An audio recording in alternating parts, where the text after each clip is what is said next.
Seto, Chapter 11. Water becomes cup.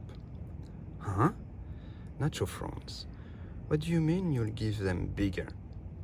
Exactly what I said. I'll get bigger for the auditions. He gives me his best, you're out of your mind look. Hate to break it to you, Modesty, but it's not like you can scarf down 3 hamburgers and become the Hulk. Last time I checked, the human body doesn't work that way. No, not food. I shake my head impatiently. Clothes, like platform shoes. People wear those all the time. And I have your audition folder. So they assume Vivi okayed me. Do you even own platform shoes? No. Nacho raises his eyebrows. I raise mine even higher. Okay, so I don't have a horse or shitty pounds of armor, like my ancient relative. Or 30 pounds of armor, like my ancient relative. Or even a basic pair of platforms, but I figure it out. Be right back. I run out of the kitchen, snatch my beat-up high tops from the front door, and dash up the stairs. I close my bedroom door and sit at my desk, examining my shoes. They are well worn and dirty, but that just gives them character. I slip them on. The soles are 1 inch of rubber. Great! I'm now 4'7.5". Only 4.5 more inches to go. I retrieve my copy of Xiaoxi's book from underneath the audition folder for moral support. Can I really do this? I ask it. Can I really fool the audition people? Fool Cody Kwok? I sigh. There's no way. I lean back into my chair and kick off my shoes with so much force they fly across the room and hit the wall, leaving a dirty smudge. Suddenly a gust of wind rattles my open window, ruffles my hair and ripples the surface of the glass of water next to me. Then swipe, swipe, swipe. The wind rifles through the pages of my booklet before fading with a gentle poof. I stare down at the fighter on the last page of the book and my messily scribbled translation. Water becomes cup. Huh? I say. Why did Xiaoxi have to speak in riddles? Water becomes cup? What's so special about water?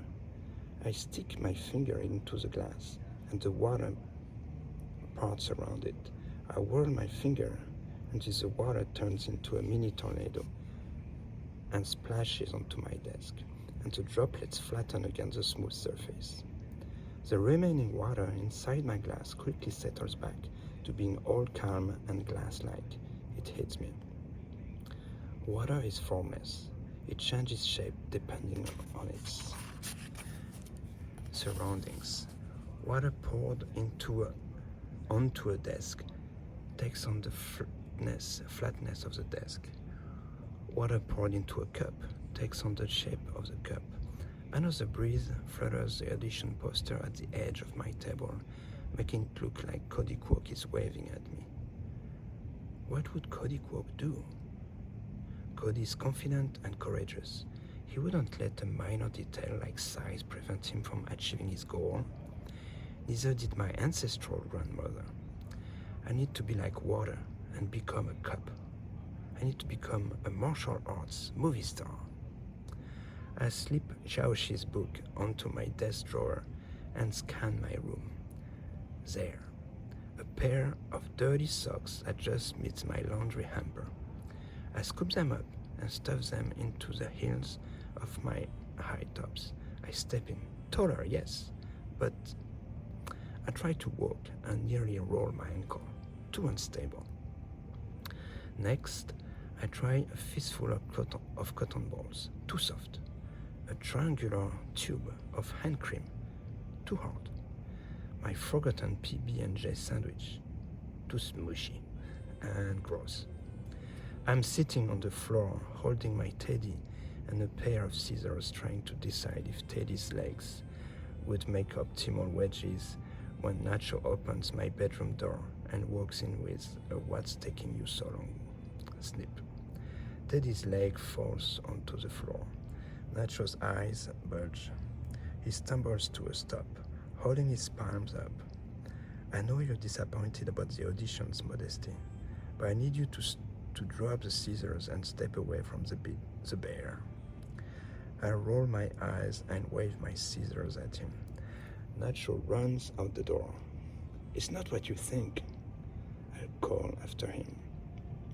He peeks around the door. He peeks around the door frame as I stuff the leg into my shoe. "Promise, I'll sew you back up later," I whisper. Teddy doesn't look amused. I tighten the laces around my ankle and stand. I hop up and down on one foot. I hop up and down on one foot. I throw a front kick and then a roundhouse. So far, so good. Now, for the ultimate test, a spinning back kick, just a swivel. Teddy's leg slips inside my shoe, throwing off my balance. I crash onto the floor, narrowly avoiding the edge of my bed frame. Back to the drawing board, I sigh. Maybe a wedge of cheese? No. I've heard people say that cheese smells like feet, but that's taking it too far. Nacho wrinkles his nose. "Okay, I know what you're trying to do, but you're doing it all wrong." He turns, and I hear him striding to the end of the hall, to Justice's room. He reappears holding a tub of, Play-Doh?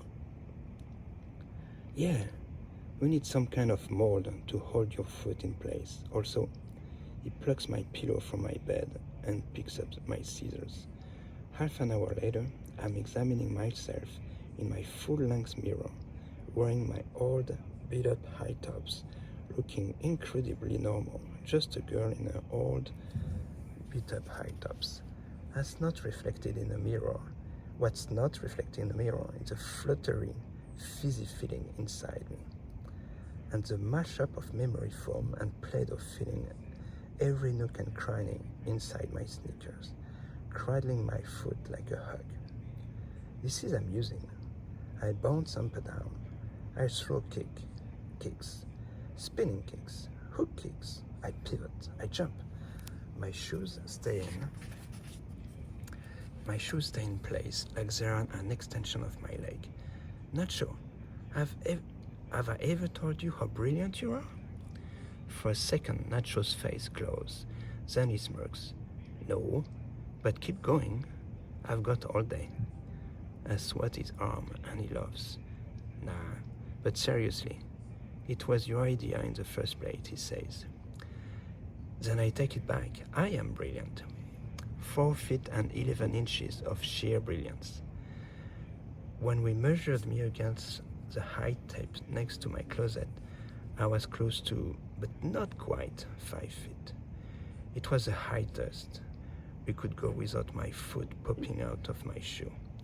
"It's close though," I tell myself. "It has to be." I pull on not one, but 3 chunky sweatshirts to make myself look bigger, and stuff a 4th into my backpack, just in case, I tell Nacho.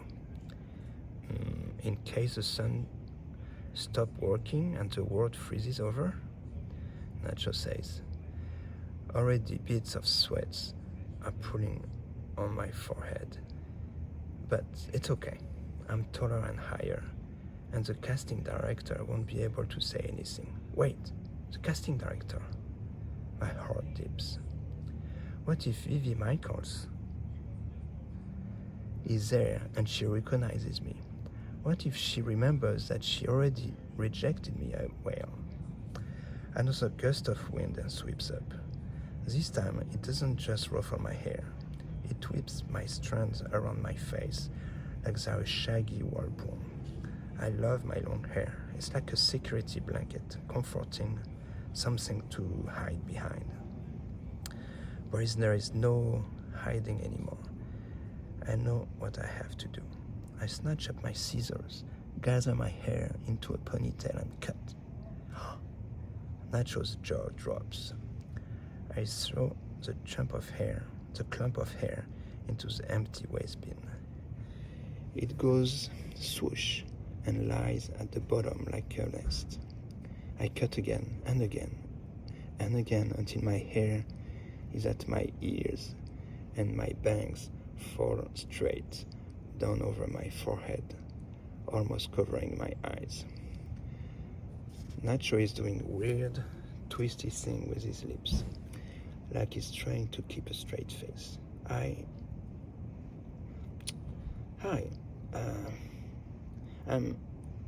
I turn to face Nacho. Mona? I try to harden my voice to sound more self-assured, confident.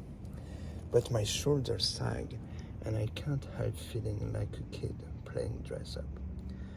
Nacho bursts into laughter. Wow, he says, weeping tears from his eyes. I can't believe you did that. How bad is it? I don't think you should become a hairdresser anytime soon, but he leans forward and peers at me through my bangs. It kind of works. I mean, I've never seen you without long hair, and with the bangs, I probably wouldn't recognize you if I passed you in the street. I try again. Hi, I'm Mona. Mona Wong. I'm here for the auditions. I repeat it a few more times in my confident voice. Then I shake the loose hair from my waist bin into a plastic bag and grab the audition folder from under my Kodak Walk photo. I'm ready, or as ready I'll ever be. I'm halfway out my bedroom door when Nacho says, "Wait." He points to the folder in my hand. I just remembered, there is a form you need to sign that says non-disclosure agreement. And this other one you need your mom to sign. My mom is never going to sign anything. In one fell swoop, Nacho snatches up the folder, pulls out the parental release form, plucks a pen from my desk, and with a flourish, sign on the dotted line. There, above the words guardian signature. Big curly letters spell out Lin Wei, followed by my fake last name, Wong.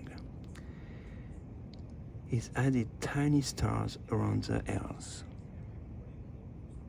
of the eyes. I can't really see anymore. That's not how my mom signed her name, Modesty. How would they know what your mom's signature looks like? Besides, it's not your mom, it's Mrs. Wong. Nacho hands me my pen, and I sign the other form. I stare at my new name, Mona Wong. I am a cop. My transformation is complete. Please, let this work.